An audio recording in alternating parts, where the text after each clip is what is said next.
I rented this in 96. 96. My okay. buddy saw it in the theater. Yeah, I saw it in the missed theater. it. Yeah, because like I love superhero movies, and now like I feel this obligation to watch like every superhero movie in the theater as it comes out. Just because I remember the days where the superhero movies were like where it was lean times, and then this came out like after the Shadow. Well, it came out after The Shadow, but it also came out after George Clooney Batman. Not enough superhero movies, and like the Phantom is he's kind of he's from comic strips, but he is like if Batman's a superhero, the Phantom's a superhero, and Phantom predates Batman and predates Superman, so he is kind of like he's got a certain claim to being like the first superhero. And certainly there's characters like the Blue Beetle that are just, lock, stock, and barrel copies of the Phantom. And I'd read a bunch of Phantom comics. Whether it's like comic books where it's like newspaper collections. And then DC had some like original Phantom comics that they did in like the 80s and stuff. So I'd read my shit. So like, he wasn't my favorite superhero by a long stretch, but he was like, to me, he was a legit superhero. So Definitely. It's like, okay, this is a superhero movie. I'm going to go check this out. And it delivered. Like, it delivered in a way that, like, superhero movies hadn't for a really long time. Because, first of all, it's, he's got like, a cool costume. Cool costume. One of my favorite costumes. Purple's underutilized. Like, yeah, Michael Keaton Batman and stuff. It's like, there's not enough superhero stuff going on. There's not, and again, like, we talk about the mobility issues. But the Phantom, what I loved about it was he is like an action hero, like a Definitely. super, and he's like doing flips, he's doing this, he's doing that. The limited budget helps too, because they get clever. So there's even stuff where like, somebody's pointing a gun at him and he just goes and just snatches it. That's so cool. That's so great. That costs you nothing, but it's so great. It kind of like, sets up the character as kind of like this, cool dude. That was a great sleight of hand too. Yeah, Catherine Zeta-Jones is holding that gun. And Tom, this movie, even with the limited budget, I think it looks like $1 million. There's just like there's more stuff going on in here. The hero gets more chances to do stuff like sliding down an elevator shaft, riding a horse and jumping out, punching people, Batman does not land very many punches in a Batman movie. Superman, barely does anything in like the super and like what else did we really have? We had the Christopher Reeve Supermans, which had long since petered out by this point. We had the Batmans that were on their last legs. Tom, this is a testament to, how like with like the X-Men, it's like we gotta make the suits cool. This is a testament to sticking with the design of the character and like just doing like a tights. Yeah, and it fucking looks great. The Jim Henson workshop or whatever created that costume. Oh, I did not know that. Oh my god. And I remember like seeing this movie and being like, oh yeah, Jim Henson. Like kind of like okay, the Muppet guys, they're still doing stuff, and it does. It's kind of like a prototype for the Spider-Man costume because, like you said, it's got the silhouette. It's all the same colors. Every piece is where it should be. The belt. It's got the triangle belt with the skull on it. It's purple, but then it's got the finer details that makes it read a little better on screen. So it's not just like spandex, but where it's got like little pattern within the purple, but it still reads as the comic book thing. And it's raised up a little bit too. And they kind of went the same way with the Spider-Man costume, where it looks like the comic book Spider-Man, but then it's got these little textures and bumps and things. Now that you told me it was Jim Henson's, I'm laughing because like he turns around, Gonzo's face is on his ass. Yeah, it's like leathery pull type. Well, that was the other thing. Like talked about Darkman, and we love Darkman. And stuff. I love Darkman. But it's like after Batman, it was like superhero movies only came in one flavor for a really long time. Only came in that sort of dark flavor, like really up until Spider-Man movie. But this was a break from that. This was like, hey, yeah, that dark superhero thing is cool. Darkman is amazing. But how about every once in a while, just like, a superhero, a guy who like, jumps around and kicks ass and maybe enjoys himself while he's doing it. And the Phantom definitely does that. Like Billy Zane isn't somebody I ever would have thought of as like, ooh, that guy would make a great superhero. But he really does. Especially offbeat choice. Offbeat, yeah. But especially in sort of like a retro thing. you know, a kind of like Indiana Jones and pulpy and that kind of thing. Definitely as just that, like the classic superhero that we've really seen since day one, like like obviously the Phantom comic strip, but since, you know, Superman, the early Superman or Captain America or something, this guy was like big smile on his face and bam, right in the face. He also kind of looks like Night Owl, like the old like the original Night Owl in Watchmen, the sort of retro Night Owl, which obviously, because he's based on Blue Beetle, and Blue Beetle is like Blue Beetle is just especially those like early Blue Beetles are just it's the Phantom, except instead of purple it's blue, you know. Like we were talking about missing out on Indiana Jones movies in the 90s. This is 100% Paramount backdoor Indiana Jones movie. Yeah. Jeffrey Boehm, the writer, wrote Last Crusade. Okay. And like it's Paramount, and I'm treating this as like it's like the best of both worlds. We get our superhero and we get like Indiana Jones like combined. Yeah, like, and you get all this kind of stuff like the serial kind of stuff, biplanes and all love that. it. When they made this movie, they must have like, because I thought it was amazing. Like I went to I went to the theater specifically to see this, was blown away by it, and but it was like a flop. But I think they really thought like, oh yeah, this is going to do something. People are going to be into it, and I think they were probably shocked when like nobody cared. Look, great stunts, at the practical stunts, and yeah, like more action per foot of film than any superhero movie I could think of that year. Like we didn't get this much action in a superhero movie until like the Spider-Man movies. More action in this. Honestly, definitely, like we discussed on the show, than the '89 Batman.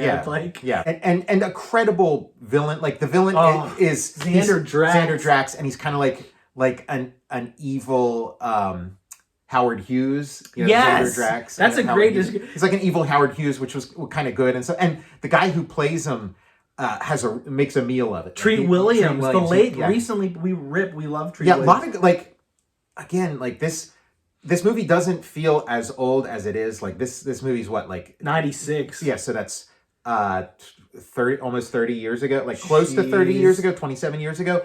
Doesn't feel like it. No. And looks fresh. But yeah, you see the actors, and it's a lot of like fresh faces. And Catherine Zeta-Jones, like this is like, I don't know if this is Catherine Zeta-Jones' first movie, but like it was the first time I noticed her. Yeah. And it was like, who's that? You know, like, whoa, you know, like, and she's got like a minor role. She's kind of like a gun like mall a heavy. Yeah, she's like one of his, his sort of like evil pilot kind of stuff. But you definitely noticed her in this, you know. By the time she probably did Zorro like 2 years after this. Yeah, and Entrapment. And it's like, that's classic. Catherine Zeta-Jones. That's like the star, Catherine Zeta-Jones. But this is like ingenue Catherine Zeta-Jones, you know? Yeah, like pulled from the casting, like central casting. Again, and it wasn't even like, oh hey, there's Catherine Zeta-Jones. It was just kind of like, who's that? And then like a year later or something, you hear about, oh, that's the girl from the Phantom. Yeah. You called it. Yeah. I mean, just so much done right too, because you have like a superhero who's part of a lineage, which again, all this, like the source material is really strong. The Phantom comic is really great. And it does feel like you're kind of introducing it to the world, because it's not like a household name, at least for like maybe, for 80 years, you know, it's so. When I started reading the funny pages, I would always read the Phantom in there. Yeah. And like half the time with the comic strips, I wouldn't be able to, I wasn't keeping up. It's the costume. But yeah, the thing of it being this, generational like legacy, that he's not the first Phantom. I like that. And they established, for those who came in late, they established everything. And then he talks to the ghost of his father, who was the previous Phantom, and is played by Patrick McGoohan. Oh, from the prisoner. The Prisoner and Danger Man, or Secret Agent Man, as he's known. Right? So great choice, because then you're imagining his adventures. You're imagining the adventures of like the 60s version of the Phantom, and you're kind of picturing him, riding around in some version of like the prisoner car, the car from the prisoner. And he's got and he's got like James Bond gadgets. Fantasy Secret Service. Oh, George Lacey. He's got a purple outfit with the fringe hanging down. Yeah, and he's got like long hair that's like coming out of the front of the mask. Okay, that's gonna be that's gonna be the thumbnail for this episode. It is Patrick McGowan's.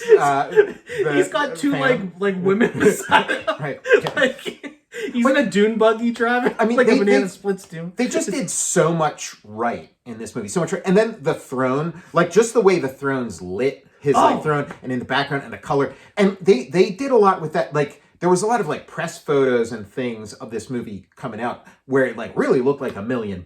Definitely, and like these sets, like that just speaks to me, like the cobwebs and like the torches, and and like. Even the one sheet, the poster for this is really cool. He's like holding his ring up and stuff. Yeah, and that's a great gimmick too. And that's all from the comics too, that he has this like ring that if he punches you, it leaves an impression of this skull. How cool is that? And then it's this like stigma that you have to wear for the rest of your life. You go around with this scar shaped like a skull, and it's like, oh, that guy's an asshole because like the Phantom socked it to him. Yeah. And like, Billy Zane is like his like delivery is so cool too. Yeah, because there's a sense of fun. There's maybe a little bit of Adam West camp to it, but it's still played kind of straight. Like it's not any goofier than like a Bond movie. So like the action's still kind of credible. It's not all just a goof. You know? Great supporting cast. Oh, such great supporting cast. You got James Remar as the other heavy. Treat Williams. Whenever. Like, I think about those razor blades in the eye thing, yeah. Like, every week. Great, and again, that's another thing that costs, like, $5 to do. Like, we could do that scene, and it's like you just do the setup of the knife, and then you just have the guy looking in there, and then you have the sound effect, and yeah, you're good to go. And then we got the objects they're holding, like the skulls and stuff. And then you get pirates in there, too. Like, there's pirates at the beginning, and it's like, okay, obviously, 300 years ago or whatever... Okay, obviously there were pirates that Phantom had to deal with, but then it's like they end up in the climax too. You know what? When he was riding that horse through Central Park with the motorcyclist, it reminded me of the bit from the Sam Hamm Batman. Mm-hmm. Right? Yeah, talk about him with a horse and stuff in Central Park. So maybe Bone was like vibing, and Jeffrey Bone he did Lethal Weapon 2 and 3, which. I know Shane Black did the original screenplay for Lethal Weapon 2. He also did, we said Last Crusade. Oh, and then you got a cool revenge story. Because again, like, the revenge element, like, in Darkman and stuff. Like, if you have a good revenge, a revenge story really makes these, like, superhero things sing. And so you got this really good revenge story with, like, a great prop. Where it's like, okay, this is the guy that killed his father, the previous Phantom, and he's got the belt. Oh, and when it's he got had the hole in it from when he stabbed him in the back. Like just great, it's so awesome. Yeah, great lore. Yeah, look at Catherine Zeta-Jones. Like she just got off the bus to Hollywood, and they're like, okay, we're putting you in this thing. We'll invent a character for you. You got superstar potential. Yes. Yeah, I love all the city stuff too, and you get to see him outside of his like. And his Clark Kent is kind of cool too. Like his Clark Kent with like. The fedora. It's like Clark Kent, except he's got like John Lennon sunglasses. It's not a bad idea. Like if DC lifted that and gave Clark Kent that look. Patrick McGowan was doing all those drugs and partying, right? But again, there are little things you can do that then now by putting Patrick McGowan in there, it plants this like. 60s psychedelic Phantom. The Phantom goes to Altamont. I think the Phantom is public domain too. So if we want to do anything with these Phantom ideas, we can. And you remember like Defenders of the Earth? No. There was a cartoon Defenders of the Earth and comic, and Stan Lee was involved in it too. But it was like King Features Syndicate. They owned the Phantom and Flash Gordon and Mandrake the Magician. So they made sort of like a super team with them. It was like around the same time as like Captain Planet. It's like that era. So they made like a little superhero team out of that, like a Justice League of those three. But yeah, imagine if that had become sort of like the first, MCU kind of thing, where it would be like the KFU, the King Features universe, and it would be like, like live action movies with the Phantom and then Flash Gordon, and then Mandrake the Magician. And like, again, if this thing were a hit, have him team up with Indiana Jones, have him team up with the Rocketeer. Like, that's the thing. We had all these like great little things. Like, again, I saw Rocketeer in the theater and loved it, and it didn't bomb, but it didn't do what they were hoping. I think they thought they had something amazing with that too, and it just didn't find the audience. But it's like, saw the Rocketeer there too. Yeah, I had a lot of Rocketeer paraphernalia. Like when I was in school, I had a T-shirt. My lunchbox was the Rocketeer, and I had a Rocketeer folder. One of the guys at the table, one of these heavies, is from The Sopranos. I think it's Johnny April or something. Wasn't he? It's shot. Somebody shot him eating spaghetti. Yeah, it's one of the Sopranos guys. I think she goes in the back in the room, comes out with a gun. He doesn't think he's gonna kill him. Was it Tony's sister? Tony's sister that killed him. Yeah. Yeah. So yeah, it wasn't. It wasn't Jackie Sr., it was Richie April. Because I think Jackie Sr. dies in like the first season. So that's Richie April, who gets in a relationship with Tony's sister, and then she ends up kills him. A great scene here too, like with the Howard Hughes guy, with Xander Drax, where he like kills a guy with a spear. Because it's like around this time, it's like there was The Untouchables, like 9 years prior or whatever, with like the scene of Robert De Niro as the Capone, baseball bat, having all his lieutenants around and then beating the guy with a baseball bat. So it's like, okay, how do you build on that? So it's like, okay, how about we'll have one where he throws a spear through a guy. The funny thing is he's microscope, the spear, and he never like stops. He's like, he has this cheerful grin through all his like. Yeah, you really hit on something too, because it's like, I think of him as one of the great movie like superhero villains, but yet it's not like the Joker or something. He doesn't have like a clear gimmick, but it really is just this guy's performance, where it's like Treat Williams, where he's the same way that that the Phantom, like Billy Zane, loves being a superhero. Like his Phantom loves being a superhero.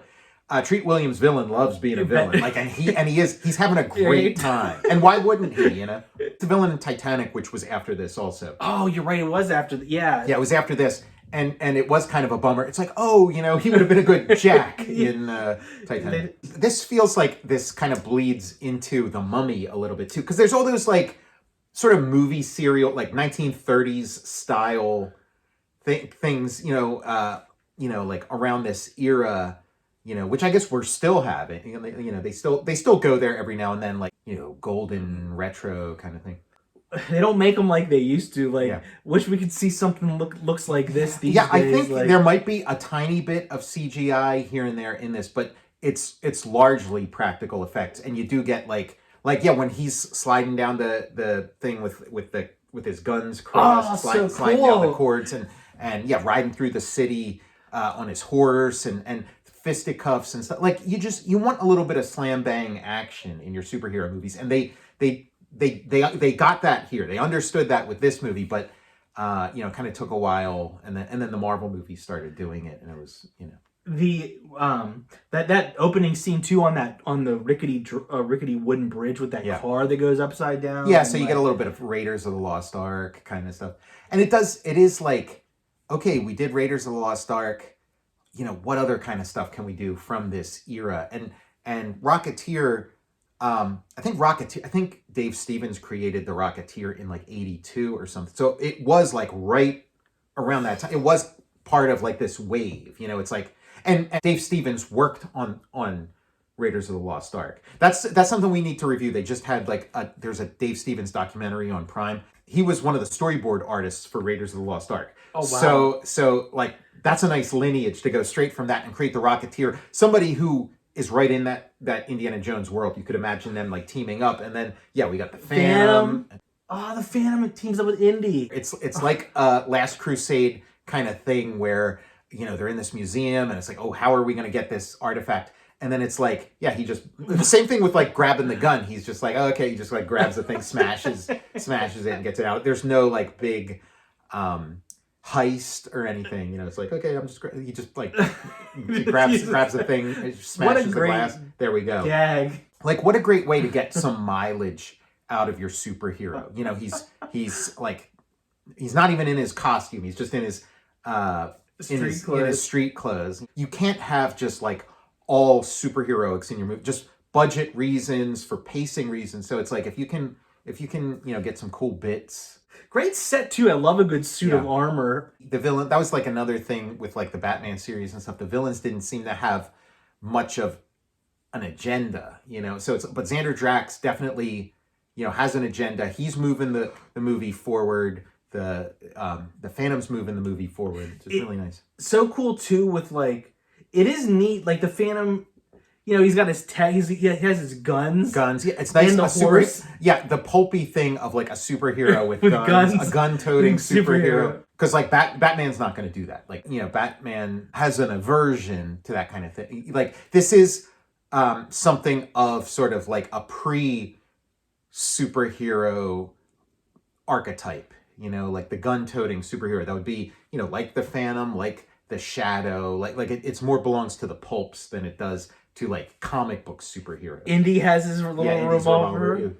He's so good. Treat Williams is great. Look at that. Oh god, this set I love, and those skulls. It's like eat your heart out crystal skulls. Yeah, he's got the two skulls that go together and then like shoot lasers or something out of their eyes.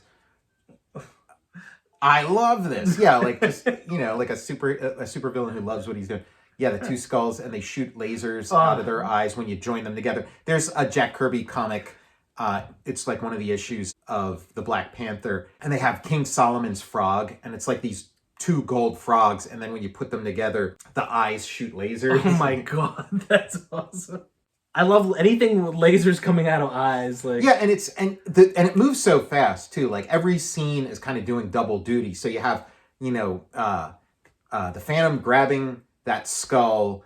And then the villain shows up immediately, and there's that. And then he puts them together, and then they shoot the laser, and it's like the map room scene in Raiders of the Lost. Like it's all happening. Like you get a lot of bang for your buck out of this movie. It even has like the old rickety map like in Raiders. Mm-hmm. Like surprise! I don't think we get a thing where the dots like moving on the map. Yeah. Like great sets. Like all the and just like a really great action-packed climax too, in sort of a fun situation, like a sort of pirate setting before the Pirates of the Caribbean series, before the pirate craze of the early 2000s. Ooh, right in the La Bonza. Yeah. Uh-oh. Yep. Yeah, good revenge. So, do you want to just wrap this one up? Oh yeah. Yeah, like because awesome. it is just kind of like a fun movie. It's not. It's a blast. It's like got something for everybody. Yeah, very breezy. A confection. It's not perfection. It's a confection. Yeah, and he's got his taxi driver and so. Step on it. Yeah. You got punched in the La Bonza before? Well, that's you know who that is. That's hey Jimmy, give me a cheese with nothing. Nothing. He's the guy from the Polly-O string cheese commercial where the kids are asking for a pizza with nothing, with just the cheese. Give me a cheese with nothing. Nothing. Man, the action in the sort of this like look at this set. How like with Masters of the Universe they were saying like they built the Castle Grayskull set specifically for this extended like sword fight action scene in the finale, and then the plug got pulled before they could film it. So we just get a very abbreviated version. Like, that's what's going on here. Like, they built this amazing, like, pirate ship set for all this action, except we actually do get the action. We get the cannon going off, And then, like, the flags and, like, the sails look amazing. Look at this. Yeah, he's fighting with the skull. The Phantom could be part of the Watchmen verse too, because the Phantom is so close to the Blue Beetle, he could almost be like this could be part of the Watchmen verse. Tom, what a finale in this movie! Yeah, there's some CGI there in those levitating, but yeah, it's like looks cool. When you're doing a superhero movie, like I love get as creative as you want and inventive and stuff, but you kind of have a job to do, and I think. Most people who make superhero movies don't understand the job they have to do. And like, you gotta give us some of the thrills we're looking for. Like fit in the other themes and things you're interested in. But I want to, and there is more like fisticuffs going on in this fan, like just the right amount. Like I've been watching the original Flash Gordon serial. And it's like, oh yeah, this is exactly that kind of pacing that you want, where it's like, little bit of drama this here, and then just fight breaks out. Yeah, Yeah, like we need more classic, like put up your dukes. Like, yeah, because we haven't. It's not like we've had a ton of. It's not like we were like inundated. Like we were inundated with westerns. For a good bit of Hollywood history, we were inundated with, but we weren't like really inundated with classic slam bang superhero stuff until this century. Even like the Marvel stuff, there's not enough just Tom Holland beating guys up, or it's too much of like a CGI animated figure with like their head pasted over. Like, there's too much, but this is like the sets, Tom. I just want to see the actors in their costume on like a soundstage like this. Pretty great. Like, look at the green glowing water, and like this is a classic. If you like movies, watch The Phantom, because like fucking for Die Hard or whatever. An action thrill movie with a lot of laughs. Welcome to Yogi's Corner. I watched Die Hard, an action thrill movie with a lot of laughs. The Phantom, an action thrill movie with a lot of laughs.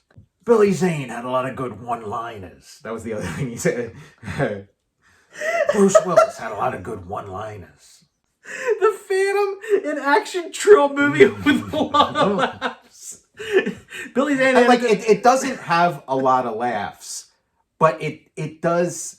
Like, you got a smile on your face through the whole thing. Like, it just has this like great sense of fun that I guess was a little bit out of step with the 90s. Yeah, everyone's like, this movie, like the tone of it. You're right, Tom. Like 96 showing I love the tone. Tone is amazing, tone. But you're right. For it to come out right in the middle of the 90s, it's like.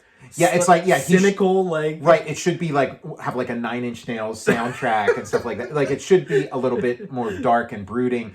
Again, like if it were a little more 90s, it would be The Matrix. Like The Matrix kind of was boom, like right on the pulse. But this is just a super fun movie, and it's a classic. And it does, you could probably show this to somebody now and be like, oh, this was like a Marvel movie, from the 90s, Yeah, like... Because it fits in with the tone of like what we've been seeing for the past 20 years. The opening credits should be like a 7. It's like...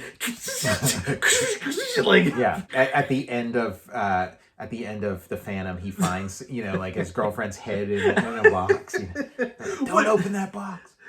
And then, like, the end credits, it says the Phantom with his ring. He's on the horseback. It's like, I wanna fuck you like an animal. Yeah, it's because it's kind of like closer to like God. That. I really enjoyed that Matt Reeves Batman. That Batman, But again, it is like the downer Batman, the brooding Batman. But imagine a live action Batman movie that is closer in tone to this. Like, imagine how much fun that would be to have like.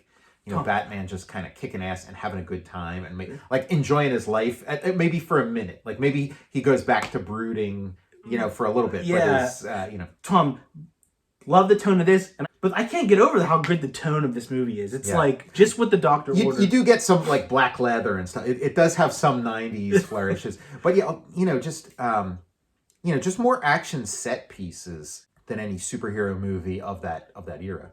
I'm Tom Scioli, author of Jack Kirby, The Epic Life of the King of Comics. I Am Stan, a graphic biography of the legendary Stan Lee, and Jack Kirby's Star Warriors, The Adventures of Adam Star and the Solar Legion from Image Comics. I'm Matt Zeoli. And you can follow me on Twitter at Tom Scioli, on Instagram at Tom_Scioli, and support my Patreon. Go to patreon.com and search Tom Scioli. Follow the show on Instagram at total_recall_show. Slamming evil. Yeah, punch evil in the face. It is kind of a precursor to Inglourious Bastards, where they carve the swastikas in the heads of all the Nazis. It's like, you punch a guy with the Phantom ring. I want to see Quentin Tarantino's Phantom.